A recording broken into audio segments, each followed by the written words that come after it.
Hola compañeros, bienvenidos de nuevo. Comenzamos este diálogo, vamos a hablar sobre los códigos éticos profesionales y empresariales. Los códigos hoy en nuestro entorno, en el entorno empresarial y de las organizaciones, cada vez son más relevantes, están más presentes. Los últimos datos conocidos afirman que el 75% de las empresas españolas disponen de un código ético, un código ético que ellas mismas han elaborado. Y las empresas del IBEX 35 tienen todas un código ético. Hablaremos con más detalle de esto. No es una obligación legal, no están legalmente obligadas a tener un código ético, pero sí es una práctica recomendable de buen gobierno, favorece también el funcionamiento empresarial para la consecución de sus fines y, por tanto, cada vez son más habituales. Seguramente será porque también las empresas, las organizaciones y las entidades entienden que los códigos éticos tienen una función positiva para la propia empresa y organización. Es bueno tener códigos éticos, ¿Galo?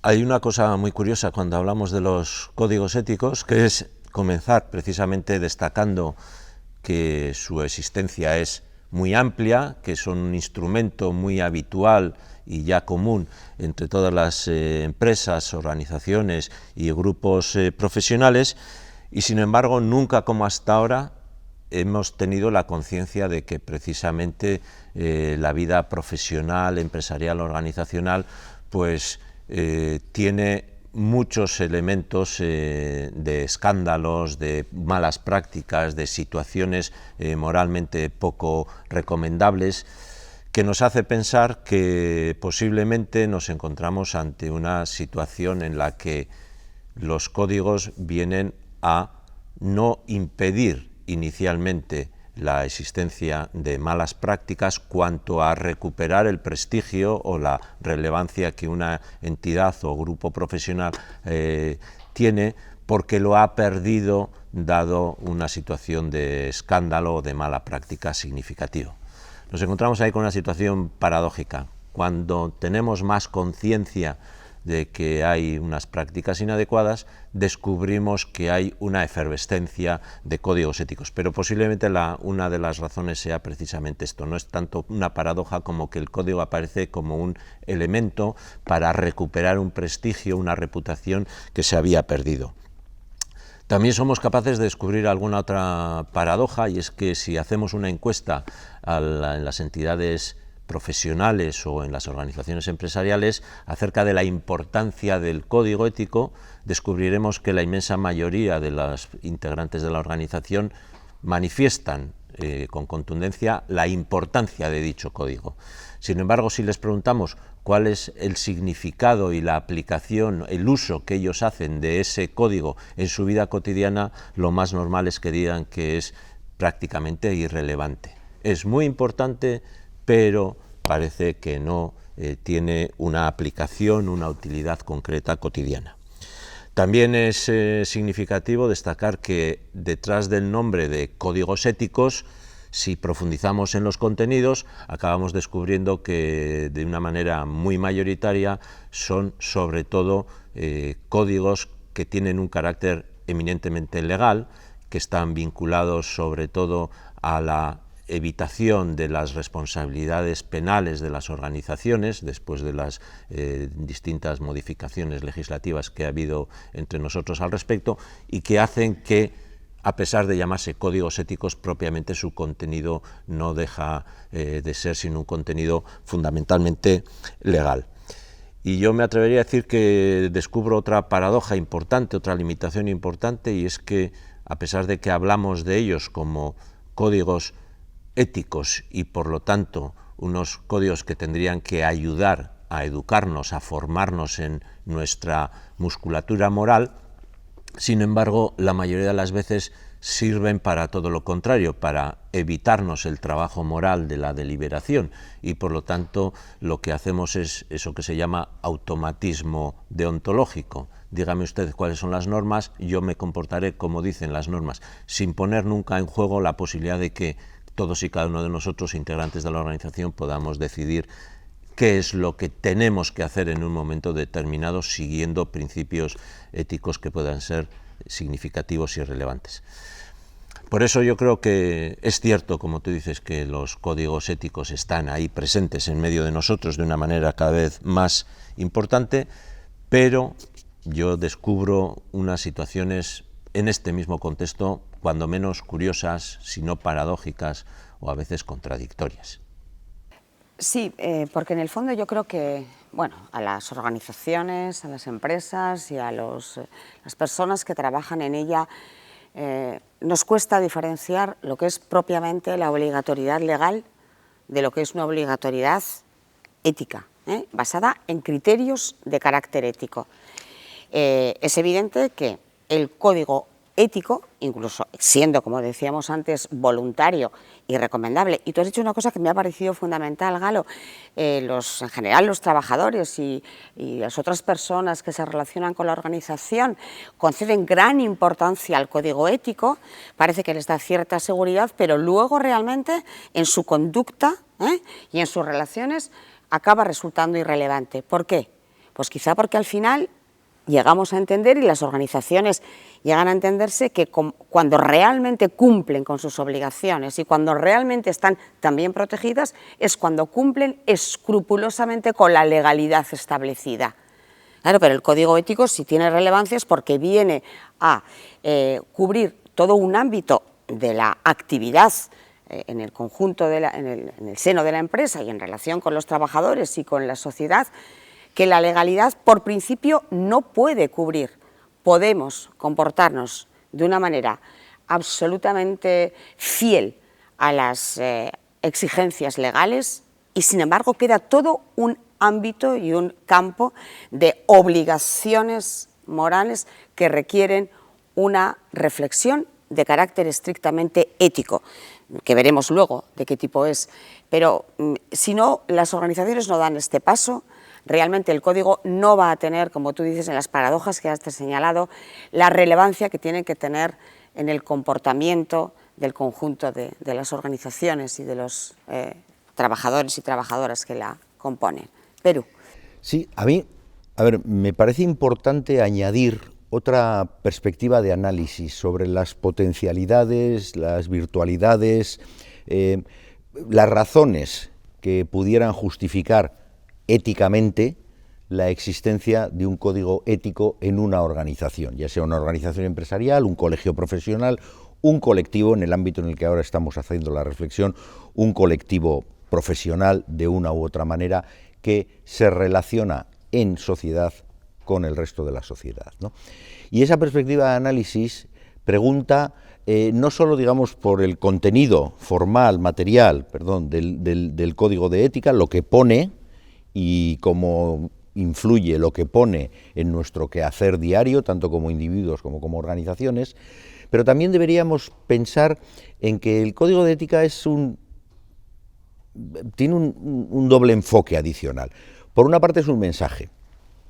La organización, el colegio profesional, le declara a la sociedad un compromiso.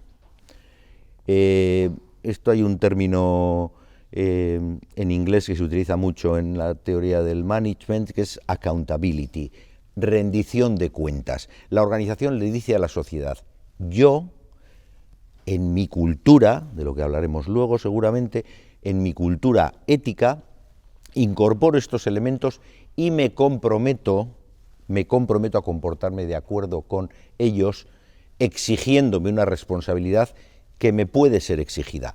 Eso yo creo que es un elemento importante de los códigos de ética que además condicionan su formulación, porque hay que alejarse, con eso te alejas de la mera normatividad. Si un documento lo que hace es recoger normativas, leyes, incluso compromisos voluntarios certificados, no, aportamos algo más. Yo me comprometo en estos tiempos en los que hay, por ejemplo, dinámicas de naturaleza nítidamente o muy arraigadas en principios y en perspectivas éticas muy claras, pues como las dinámicas relacionadas con la sostenibilidad, con la perspectiva de género, con la atención a las poblaciones migrantes, podemos encontrar retos éticos muy característicos que las empresas empiezan a entender que son suyos, les son propios.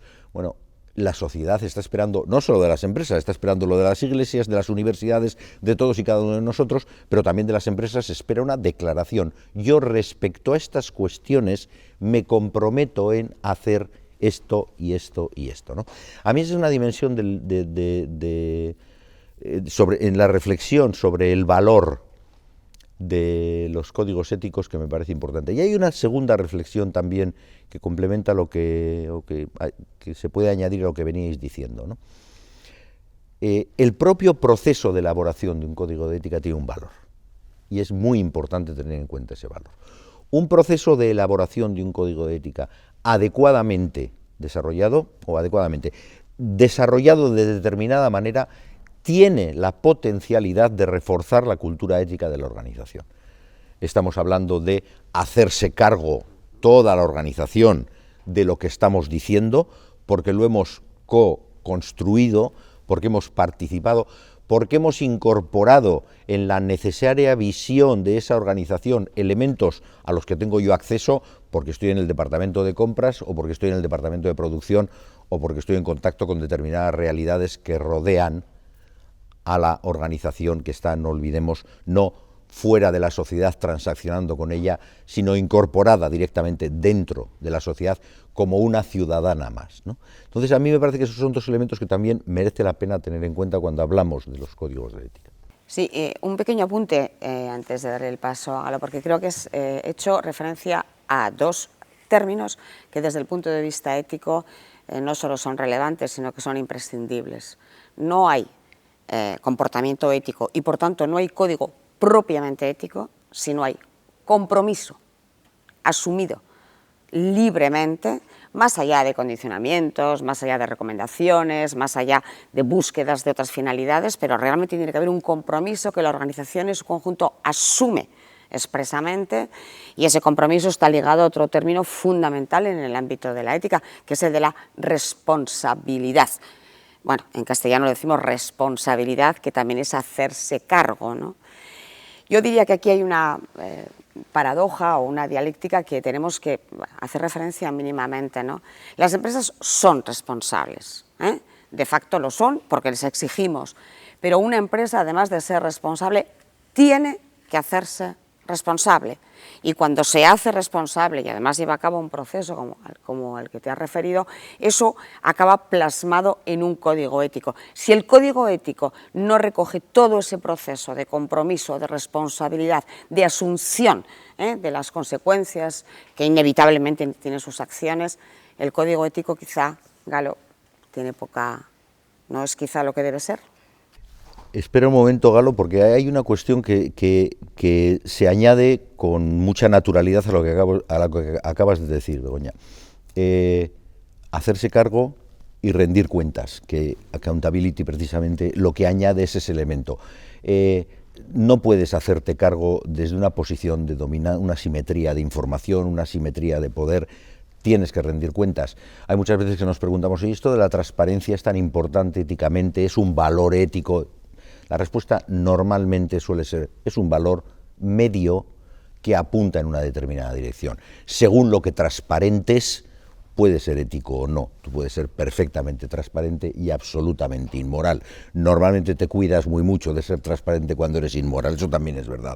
Pero en todo caso, la transparencia y la participación son dos dinámicas que apuntan en una dirección muy característica y que sitúa a la empresa donde debe estar situada, ¿no? Una empresa que rinde cuentas, que da cuenta de lo que hace y a la que se le puede exigir responsabilidad. Ese es un elemento que yo creo que es muy, muy importante. Y los códigos de ética, entenderlos en ese conjunto de elementos que sirven para que la organización rinda cuentas, parece que es muy, muy importante. Perdona, Galo. No, en lo que estáis diciendo parece que estamos delimitando el espacio de los códigos éticos, estamos descubriendo por una parte que supera con creces la realidad de ese supuesto ideal de recoger solamente la legalidad. No puede ser eso, nadie desearíamos propiamente que nuestra vida estuviese organizada exclusivamente por el cumplimiento de legalidades Luego, es necesario ese espacio propiamente ético, allí donde no va a llegar nunca o llega tarde la legalidad. Eso me ha quedado muy claro, y también me ha quedado muy claro que dentro de la perspectiva de los códigos éticos está su carácter educativo de la sociedad en la medida en que emitimos unos mensajes, educativo de la organización en la medida en que asumimos unos compromisos que demandan de todos sus integrantes un compromiso también para su cumplimiento. Tenemos ahí unos elementos que me parecen suficientemente significativos, pero así todo me gustaría poder profundizar un poco más en la idea de qué es propiamente entonces un código ético, cómo podríamos definirlo.